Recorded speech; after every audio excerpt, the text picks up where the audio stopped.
안녕하십니까. 거꾸로 투자하는 쇼킹 부동산입니다. 시세 분석 경기도 이것이 심상치 않다 시작해 보겠습니다. 영상 전에 구독과 알람 설정 부탁드리겠습니다. 자, 경기도 아파트 거래량 보겠습니다. 1월달에 3,162건이 등록됐습니다. 이제 한 열흘 정도 남았죠.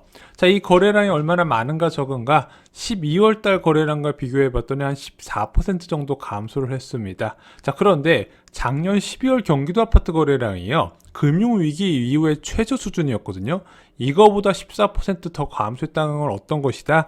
2008년 금융위기보다 2월달 거래량이 더 낮다는 의미입니다. 제가 보기엔 이 추세가 2월달에도 계속 이어지는 것으로 지금 확인이 되고 있습니다.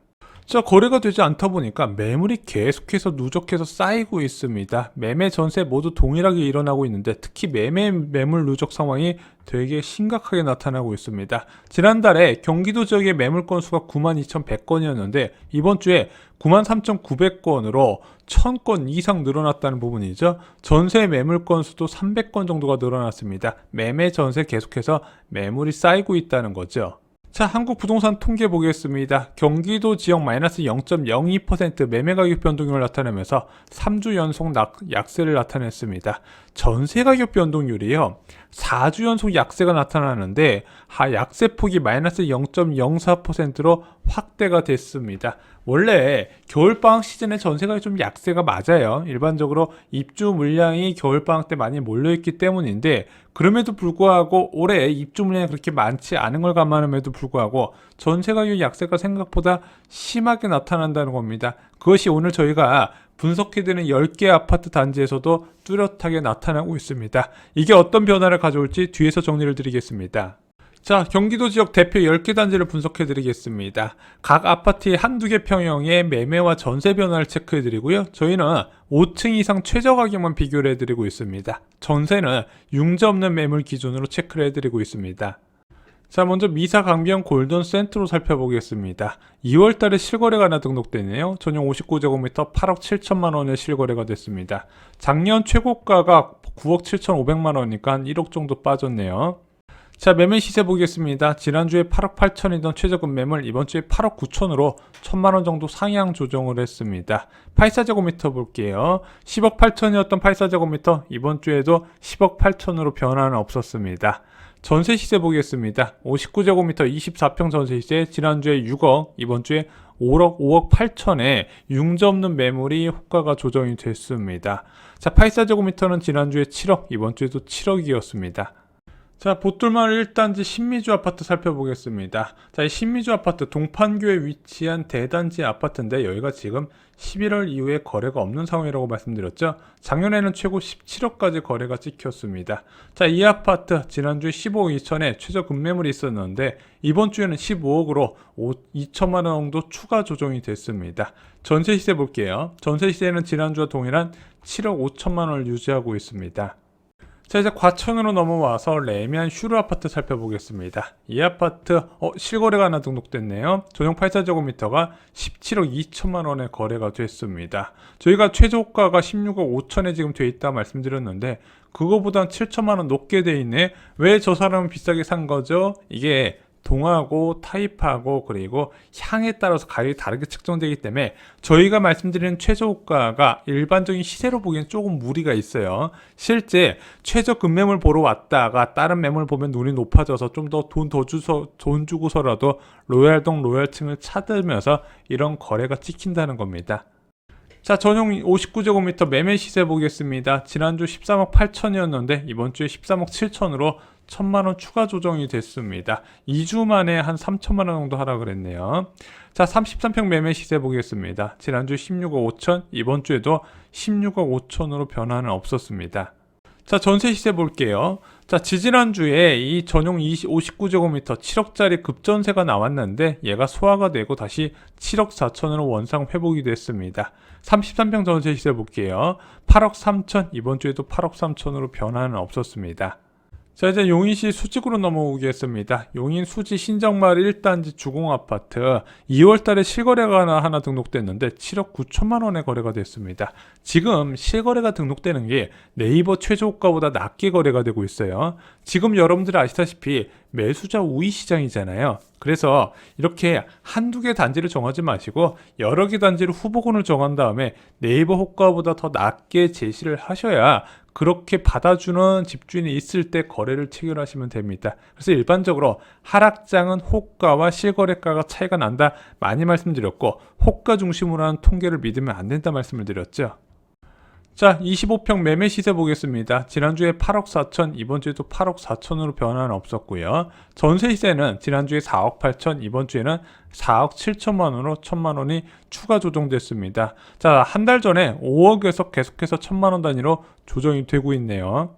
자, 이제 동탄 신도시로 넘어오겠습니다. 동탄역 시범 우남 퍼스빌 아파트 실거래가 2개 등록됐는데 84제곱미터가 11억 5천에 거래가 됐습니다. 10층 매물. 작년에 14억 8천까지 거래가 됐었는데 3억 이상 하락을 했죠. 지금 동탄 지역 분위기가 이렇습니다. 자, 지난주와 최저가 비교해 보겠습니다. 전용 59제곱미터 지난주에 9억 2천, 이번 주에도 9억 2천으로 변화는 없었고요. 33평 매매 시세 12억 5천, 이번 주에도 12억 5천으로 변화는 없었습니다. 그래서 동탄 지역은 역세권이나 비역세권 모두 다 한 2억에서 3억 정도는 좀 하락했다 이렇게 보는 것 같아요. 그나마 여기는 이제 역세권이니까 그나마 매수하고 수요가 좀 있는데 비역세권 지역은 좀 거래도 쉽지는 않다고 합니다.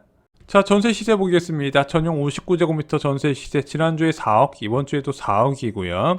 33평 전세 시세 지난주에 5억 1천, 이번 주에는 5억으로 1천만 원 추가 하락을 했습니다. 3주 전에 5억 3천에서 지금 3천만 원 정도 하락이 됐네요. 지금 경기도 지역의 전세 약세가 계속 이어지는 게 계속 저희가 시세 분석해서 보여지는 부분이 있죠. 자, 광교 자연의 힐스테이트 살펴보겠습니다. 여기가 12월 이후에 거래가 없네요. 거래가 굉장히 많은 광교 대표 아파트 단지인데 요즘 거래가 뚝 끊기게 눈에 나타나고 있습니다. 자, 33평 매매 시세 볼게요. 지난주에 15억 2천에 가장 저렴한 매물이었는데 지금 14억 9천에 급매물이 올라왔습니다. 판상형이고 층수도 좋아요. 자, 그러면 얘 14억 9천이면은 내가 실거주 목적으로 매수하려고 그러는데 대출이 되나요? 이렇게 물어보시면 될까요? 안 될까요? 매매가가 15억 이하거든요.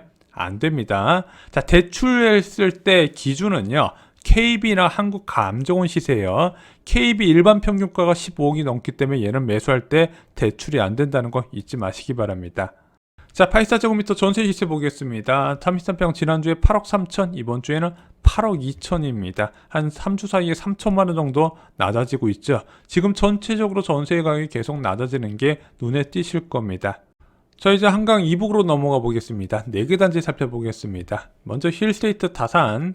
자, 이번 주 일단 등록된 거래는 없습니다. 가장 최근에 거래된 거는 84제곱미터가 10억 9천만 원에 등록이 됐네요. 자, 먼저 26평 매매 시세 보겠습니다. 지난주에 9억 4천, 이번 주에도 9억 4천으로 변화가 없고요. 작년 최고 실거래가도 큰 차이가 나지 않고 있습니다. 34평 매매 시세 보겠습니다. 지난주에 10억 5천만 원에 급매물이 좀 있었는데 얘가 사라지고 10억 7천에 다시 조정이 됐습니다. 근데 여기 보면은 가격 조정 가능이라고 보고 있죠. 저희가 일단은 통계상으로 2천만 원 올라간 것처럼 처리를 하지만 저는 시세가 올라간 것으로 보여지지는 않는다 말씀을 드릴게요. 자, 전세 시세 보겠습니다. 전용 59제곱미터 26평 지난주에 5억 5천이 5억 8천이었는데 이번 주에 5억 5천으로 3천만 원 정도 하락 조정이 됐습니다. 34평 전세 시세는요. 지난주에 6억, 이번 주에는 5억 8천으로 2천만 원 정도 하락 조정이 됐습니다. 자, 킨텍스 꿈의 그린 아파트 살펴보겠습니다. 이번 주에 거래 등록된 건 없네요. 자, 전용 84제곱미터 시세 보겠습니다. 지난주에 13억 7천, 이번 주에도 13억 7천으로 매매 시세 변화 없었고요. 전세 시세 지난주에 6억, 이번 주에도 6억으로 변화는 없었습니다. 자, 이제 일산 신도시로 넘어와 보겠습니다. 호수마을 2단지 실거래가 하나 등록됐네요. 1월 달에 63제곱미터에서 6억의 실거래가 체결이 됐습니다. 자, 매매 시세 볼게요. 26평 전용 70제곱미터 지난주에 6억 2천, 이번 주에 6억 2천으로 변화가 없고요. 31평 매매 시세 지난주에 7억 2천, 이번 주에도 7억 2천으로 매매 시세는 변화 없었습니다. 전세 시세 지난주에 26평 4억 원, 이번 주에도 4억으로 변화가 없고요. 31평 전세 시세 5억 3천 동일했습니다. 자, 삼성 2차 아이파크 보겠습니다. 여기는 실거래 내역 이번 주에 등록된 건 없었습니다.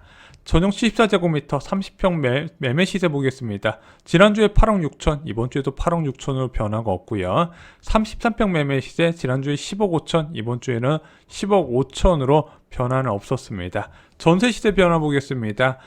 전용 74제곱미터 지난주에 6억, 이번 주에도 6억이고요. 전용 84제곱미터도 지난주에 6억, 이번 주에는 6억 5천으로 조정됐습니다. 이 금매가 나갔나 보네요. 지금 74 타입하고 84 타입 전세 시세가 같았는데 이번에 좀 차이가 나게 벌어지게 됐습니다. 자, 주요 아파트 매매 시세 변화 보겠습니다. 먼저 미사 강변 골든 센트럴 24평 매매 시세 1천만원 상향 조정됐고요. 판교 보뜰마을 1단지 33평 매매 시세 2천만원 하락했습니다. 과천 레면슈르 26평 1천만원 하락했고요. 용인 수지 주공 별도로 변화한 거 없었고요. 동탄역 운암 퍼스빌도 변하지 않았습니다. 광교 자연의 힐스테이트 33평이 3천만원 하락했고요. 힐스테이트 다산 신도시 34평이 2천만원 호가가 상승했습니다. 킨텍스 꿈의 그림 변화 없었고요. 호수마을 현대 2단지 변화 없었습니다. 삼성 아이파크 2차 변화 없었습니다. 3개 평형이 하락을 했고요. 2개 평형이 상승을 했습니다. 자, 전세 시세 변화 요약해드리겠습니다. 미사 강변 골든 센트럴 24평 전세시세 2천만 하락했고요. 판교 보뜰마을 1단지 변화 없었습니다. 과천 레미안슈로 26평 전세시세 4천만원 올라갔고요. 용인 수지주공 1단지 25평 전세시세 1천만원 하락했습니다. 동탄역 운암 퍼스빌 33평 전세시세 1천만원 하락했고요. 자연의 힐스테이트 33평 전세시세 1천만원 하락했습니다. 힐스테이트 다산 신도시 26평 34평 모두 다 3천만원 2천만원 하락을 했고요. 킨텍스 꿈의 그린 35평 전세시세 변화 없었습니다. 호수마을 현대 2단지 변화 없었고요. 삼성 아이파크 2차 33평이 전세 시세가 5천만원 올라갔습니다. 전세 가격이 하락한 게 6개 평형, 상승한 평형은 2개 평형으로 전체적인 하락 압력이 가중되는 모습이 나타나고 있었습니다. 자, 오늘 영상에서 전세 가격을 유의 깊게 보라고 말씀드렸습니다. 이 전세 가격이 굉장히 중요한 게 뭐냐? 바로 매매 수요와 연관이 되어 있기 때문에 그렇습니다. 전세 가격 약세 상황에서는 투자자가 접근을 잘 안 하려고 합니다. 게다가 실소자 역시도 전세 가격 급등 부담이 덜하면은 좀 매수를 덜하는 경향이 있거든요. 그래서 일반적으로 전세 약세는 수요 약세라 불러드리고 이 수요 약세는 일반적으로 매매 가격 추가 약세를 부른다, 이렇게 요약을 드릴 수 있을 것 같습니다. 자, 현재 부동산 시장에 뚜렷한 약세장이 나타나고 있습니다. 아직까지는 본격적인 하락이라고 말씀 안 드렸어요. 진짜 하락기는 올 연말부터 시작될 거라고 말씀드렸습니다. 부동산 시장 하락기는 어떤 일이 일어날까요? 쇼킹 부동산은 아파트 교과서에 모두 있습니다. 과거 사례를 공부하시면 정말로 큰 도움이 되실 겁니다. 이상으로 영상 마치겠습니다. 좋아요, 구독, 공유 꼭 부탁드립니다. 감사합니다.